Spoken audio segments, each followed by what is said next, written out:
ఇతరులను తక్కువగా చూడకండి. మీరే గొప్పవారని భావించకండి. ఎందుకంటే సమయం మారినట్లు వ్యక్తులు, సమాజం మరియు సంస్థలు ఎలా మారతాయో ఎవ్వరికీ తెలీదు.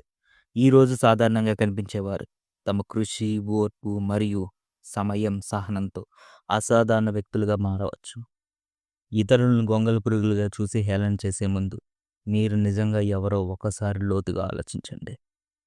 ఒక గొంగళి పురుగు తన జీవితానికి తన సమయం వచ్చినప్పుడు అందమైన సీతాకోకచిలుకగా మారి ఆకాశంలో ఎగరగలదు. కానీ బొద్దింక ఎంత వేగంగా పరిగెత్తినా అదెప్పుడు కలుషితమైన ప్రదేశాలలో అక్కడే ఉంటుంది.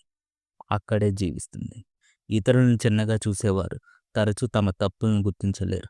అందుకే ఇతరులను తీర్పు ఇవ్వడానికి ముందు మీరు మీ నిజమైన స్వరూపాన్ని తెలుసుకోండి.